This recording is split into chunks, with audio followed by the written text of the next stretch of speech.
വയനാട് ദുരന്തത്തിൽ മരണത്തെ മുഖാമുഖം കണ്ടവരാണ് മുണ്ടക്കൈ സ്വദേശിയായ ഷംസുദ്ദീനും കുടുംബവും. 12-അംഗ കുടുംബത്തിൽ 4 പേർ മരണത്തിന് കീഴടങ്ങി.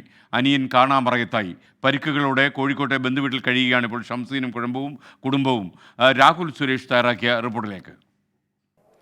മുണ്ടക്കൈ അപകടത്തിൽ നിന്നും കഷ്ടിച്ച് രക്ഷപ്പെട്ടവരാണ് മുണ്ടക്കൈ സ്വദേശിയായ ഷംസുദ്ദീനും കുടുംബവും. 12 പേരായിരുന്നു ആ നിമിഷം ആ വീട്ടിലുണ്ടായിരുന്നത്. 7 പേർ രക്ഷപ്പെട്ട് ഇപ്പോൾ കോഴിക്കോടാണുള്ളത്. 12 പേരിൽ 4 പേർ മരണത്തിന് കീഴടങ്ങി. ഒരാളിപ്പോഴും കാണാമറയത്ത് തുടരുകയാണ്. എന്താണ് അന്ന് രാത്രിയിൽ സംഭവിച്ചതെന്ന് ഷംസുദ്ദീൻ തന്നെ പറയും. ഞങ്ങൾ ഉറങ്ങിക്കിടക്കുകയായിരുന്നു. 1.5 മണിക്കൂർ ശബ്ദം കേട്ട് ചാടി പറഞ്ഞ് എണീച്ച് ഭാര്യത്ത് പറഞ്ഞ് ഭാര്യ നോക്കുമ്പോൾ പറഞ്ഞ് ഇങ്ങനെ സംഭവമാണെന്ന്.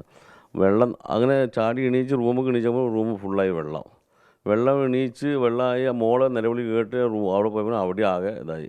അവരെ പിടിച്ച് കഴിയുമ്പോൾ അനിയൻ്റെ അവിടുന്ന് നിലവിളി കേൾക്കുന്നത്. തൊട്ടങ്ങനെ ഒരു ഫ്ലാറ്റ് മാതിരിയാണ്. അവിടെ നിലവിളി കേട്ട് അത് മോനായിരുന്നു, സുഹൈലായിരുന്നു. അങ്ങനെ മൂത്താപ്പ ഇതപ്പോൾ വരെ പ്രശ്നമൊന്നുമില്ല, അങ്ങനെ വേറെ സംഭവിക്കില്ല എന്ന് എഴുതി നിൽക്കുമ്പോൾ ഓൻ്റെ ഭാര്യനെ പുറത്തേക്കാക്കി പിന്നെ ഇതൊക്കെ എല്ലാം ചെയ്ത് ഓലെ രക്ഷപ്പെടുത്താൻ വേണ്ടി മേലേക്ക് കയറ്റി, തിണ്ടിൻ്റെ മേലേക്ക് കയറ്റി ഇതാകുമ്പോൾ 2ാമത്തെ പൊട്ടും പൊട്ടി. അപ്പോൾ പിന്നെ ഒരു രക്ഷയുണ്ടായില്ല.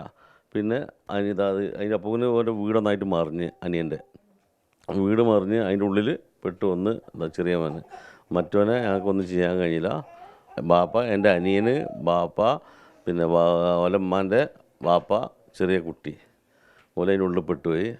അനിയന് മേലെ തന്നെ ഞങ്ങളെ കയ്യിൻ്റെ അടുത്ത് കിടന്നിട്ട് ഓനോ അതിൻ്റെ ഉള്ളിൽ പെട്ട് ഈ ഭീമ വീണിട്ട് ഒന്നും ചെയ്യാൻ കഴിയില്ല. അതിൽ ഓൻ്റെ അമ്മാനെ രക്ഷപ്പെടുത്തി. ഓനെ ഓടിപ്പോയാൽ കാല് ഇങ്ങനെ പൊട്ടാൻ കാരണം. 11:30 മണിക്കാണ് രക്ഷാപ്രവർത്തനത്തിന് അവിടെ എത്തിപ്പെട്ടത്. അതിൻ്റെ ഉള്ളിൽ ഞങ്ങൾ എല്ലാവരും നിലവിളിച്ചിട്ട് ആർക്കെങ്കിലും ഒന്ന് വന്ന് രക്ഷപ്പെടുന്നത്. ആരും ഇല്ല നാട്ടിൽ. അപ്പോൾ അവിടെ ആരും ഇല്ല. പക്ഷേ 11:30 മണിയാകുമ്പോൾ രക്ഷാപ്രവർത്തനം എത്തി. അതിൻ്റെ ഭീമിൻ്റെ ഉള്ളിൽ നിന്ന് വലിച്ചെടുത്ത ആളാണ് ചെറിയ മോന്. 2 പൊട്ടി, പിന്നെ 5:45 വീണ്ടും പൊട്ടി. 3 പൊട്ട് തുടർച്ചയായി പൊട്ടി. അതിലാണ് പറ്റ വീടും സ്ഥലമൊക്കെ പോയി, എല്ലാവരും പോയി. ഇപ്പോൾ പറയണത് എല്ലാവരും കിട്ടിയിട്ടുണ്ട്, പാപ്പാനെ കിട്ടിയെന്ന് പറഞ്ഞാൽ മിഞ്ഞാന്ന്. ഇപ്പോൾ അനിയനെ ഇതുവരെ കിട്ടിയിട്ടില്ല എന്നാണ് അറിയാൻ കഴിയുന്നത്. നിങ്ങൾ ഹെലികോപ്റ്ററിലാണോ രക്ഷപ്പെടുത്തി കൊടുത്തിച്ച്? ഇവരെ 2 പേര് ഹെലികോപ്റ്ററിൽ നേരെ കൊണ്ടുപോയി. എന്നെ ആംബുലൻസിൽ കൽപ്പറ്റ ഹോസ്പിറ്റലിൽ കൊണ്ടുപോയി. മറ്റേ ഓൻ്റെ ഉമ്മാനെ ഇവർ ആംബുലൻസിൽ മിംസിക്ക് കൊണ്ടുപോയി. അത് പിന്നീട് അറിയണത് ഞങ്ങൾ ഇന്ന ഹോസ്പിറ്റലാണ്, ഇവരൊക്കെ അവിടെ ഉണ്ടാകുന്ന ചോദിച്ചാൽ പിന്നെ അറിയുന്നത് അവിടെ ഇല്ല. പിന്നെ കോളേജിലേക്ക് മാറ്റി അവിടുന്ന്. ഈ പകൽ ഇങ്ങനെ അതിശക്തമായ മഴ പെയ്തപ്പോൾ മാറണം അങ്ങനെ എന്തെങ്കിലും നിർദ്ദേശം കിട്ടും? മഴ ഉണ്ടായിട്ടില്ല. മുണ്ടക്കൈനെ സംബന്ധിച്ച് പകൽ അന്ന് തിങ്കളാഴ്ച പകൽ മഴ ഉണ്ടായിട്ടില്ല. ചെറിയ മഴ, സാധാരണ പെയ്യുന്ന മഴ അല്ലാതെ അതിൻ്റെ അപ്പുറത്തേക്ക് മഴ ഒന്നും ഉണ്ടായിട്ടില്ല. ഇന്നലെ ഉറങ്ങിയിട്ടില്ല. ആർക്കും ഉറങ്ങാൻ കഴിയുന്നില്ല. കരച്ചിൽ തന്നെ. ഇത് കരഞ്ഞ് ഉറങ്ങിയിട്ടില്ല. ഒന്ന് കണ്ണുമ്പ് എന്തെങ്കിലും വേണ്ടേ, ഒന്നും ചെയ്യുന്നില്ല. ഷംസുദ്ദീൻ ഉൾപ്പെടെയുള്ള എല്ലാവരും അപകടത്തിൻ്റെ ഞെട്ടലിൽ നിന്നും ഇപ്പോഴും മുക്തരായിട്ടില്ല.